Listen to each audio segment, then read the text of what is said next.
Good morning everyone, this is CJVStarcraft and you're watching another StarCraft 2 game.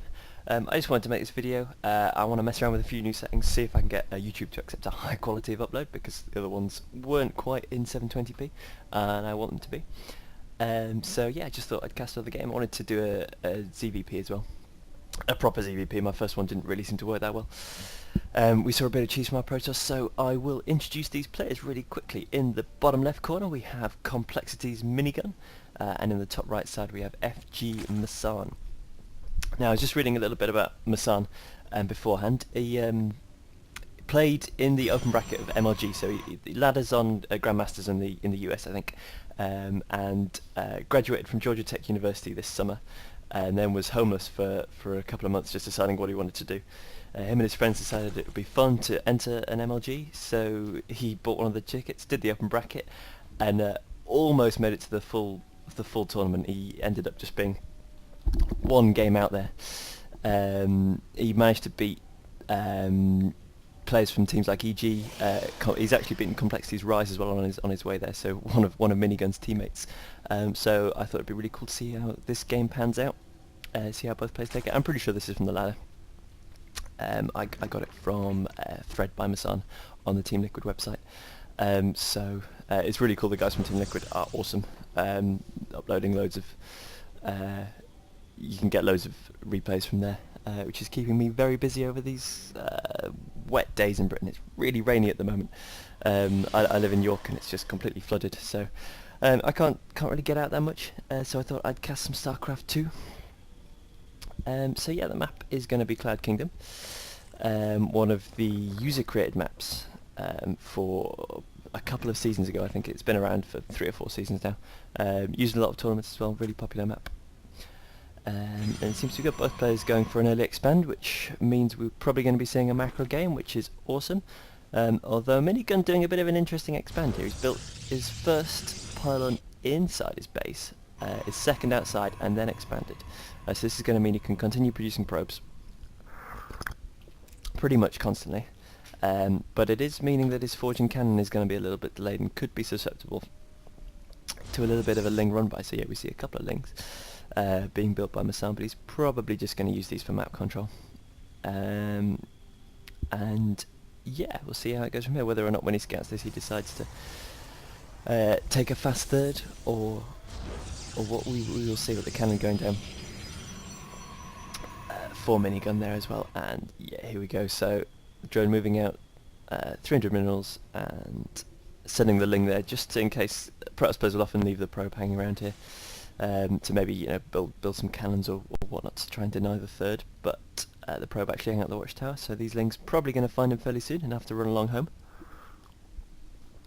So we really are gearing up for a big macro game here. Both players just really focused on getting their economies built up. The probe just going to be scouting along. Going to see that Massan has got his third base down. Meanwhile we see him not really with a tight wall in it. I think this might be tight. I assume it probably is. Quite a big gap there, so Lings could, if he had a lot of them, could run by, but he isn't going to do that. I don't think. He's just concentrating on getting his drone adventure up. There we go, so tightening that wall up there with the pylon. Leaving, and this is a really good wall in actually. Protoss players should probably, the problem I have playing Protoss against Zerg is getting those buildings in the right positions at the front to create a solid wall in, but you can see this. No, the only real weak spot. There we go, Massan, not quite sure whether that, I think we can probably see that it does. I do like a little bit of banter between our two players here. Makes the games quite a bit more interesting. I'm pretty sure Minigun's fairly confident that it is going to defend. It is going to be a tight wall in. Yeah, it does. Zealot can't get round. And the Zealot's going to move out. Just try and take a bit of that map control back, see what he can see. Maybe apply some pressure at the third, but I doubt it. There's a queen there now, so the Zealot's going to struggle to do any serious damage. Just get himself a bit of vision on the map. It's pretty standard, going for a really early +1 there as well.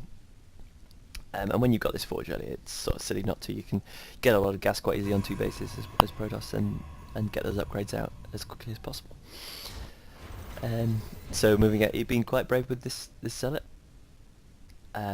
but Massan has just been building drones, so both players really sitting back and macroing. It's going to be, I would say, up to Minigun to try and make something happen here, unless he wants to try and push out and take a third base.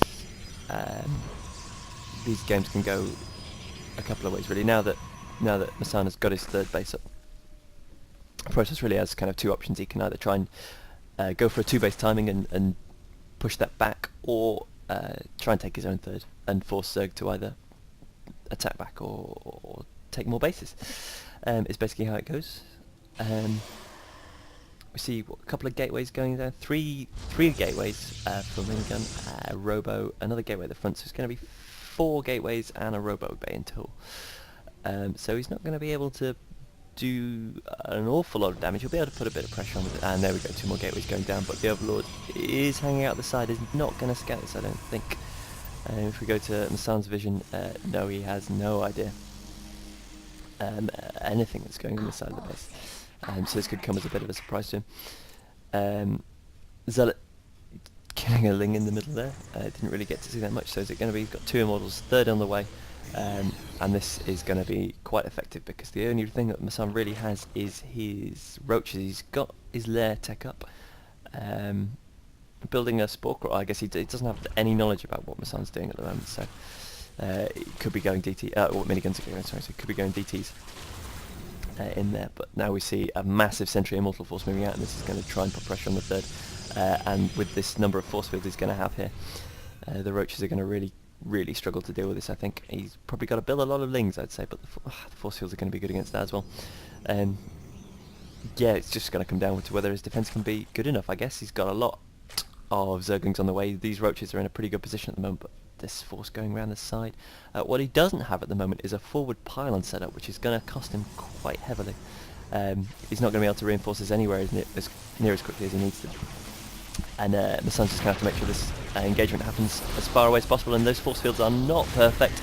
A lot of Lings going through, but that's more like it, and Massan having to pull back, but this is just buying him some valuable time to build up the roaches and Lings that he needs to defend this off. He's nearly got +1 armour on the way, and Gear reconstitution, so that those roaches move quite a lot faster. And here we go again, another warp in going. Oh, he's got a warp prism with him, that's why I didn't have a plan. Able to enforce this really quickly. And just the force field just putting pressure, but this is just allowing Massan the time he needs to build up the units. I think this has gone on, well, I don't know, this is going to be a lot of pressure. He's just going to have to keep this happening here instead of at his hatchery, because Minigun can't push forward too far, and he has used a lot of force fields already, so these sentries are quite low on energy, so he has to wait for those to get back up. In the meantime, he's got 3 bases to the Protoss 2, so every minute that goes by, oh, nice force fields catching a few roaches there. Every minute that goes by, Massan is pulling further and further ahead here, I feel. Just baiting out these force fields from these sentries, so they're all on such low energy, not really going to be able to be doing much damage in the fights. They're only there for the force fields. He still does have a lot of roaches and a lot of immortals here, so they're going to be powering that down, but we're almost getting some fight off there. And here we go, he's moving in with everything he's got. There's quite a lot trapped behind the force fields, another line going down. These roaches able to do quite a bit of damage. The Lings can't get through, there's too many roaches. All the sentries out of force field, so when these go down he's going to be able to push again, but another wave of stalkers coming in there. And he's just basically powering Lings and roaches. He has to just keep this up. He's got a massive supply, that's because he's going roach, and here we go, he's going for it. Lings making it to the front, and he's got a lot of roaches. Are they going to be able to take it down? He's focusing, firing the Immortals. Also trying to take down the Warp Prism with these 2 Queens. That's going to stop the reinforcements getting in, and almost getting down to 38 HP. That was a really nice move there. Moving to the back, more reinforcements. He can take that Warp Prism down. This attack is all but over. And he's really going for these Immortals here. More units streaming in from the back, and Minigun's still not been able to take a third base. He's just so all in, well, not all in, but he's really trying to end this game here. Nice Immortal Micro with the Warp Prism there. He's got 2 of them in there while they're just regaining the shields, but he can't really drop them down into all these roaches, and 1 Immortal goes down. A lot of Zealots in the front here, and it looks like Massan is going to uphold this, and there's the GG for Minigun. So that was a pretty intense few minutes there. But basically the positioning from the Zerg was really good there, what won him. If he'd have let the Immortals and Zealots get up to his hatcheries here, they could have been able to pressure that a lot more. But as it was, forced the battle out here. Not really where the Protoss wanted to engage and could keep him away, keep him going, and was just buying time really. Because he knew the longer that fight went on, the bigger the advantage he'd have. So really well played there from Massan. I didn't actually expect him to win this. Minigun is a very accomplished Protoss. And that, yeah, it's come as a bit of a surprise, so I would like to see some more of Massan. So that's cool. Hopefully I'll get this uploaded in a bit of a higher quality. That's my plan anyway. Thank you very much for watching. And I'll probably be casting some more games today, so I will see you guys next time. Thank you very much.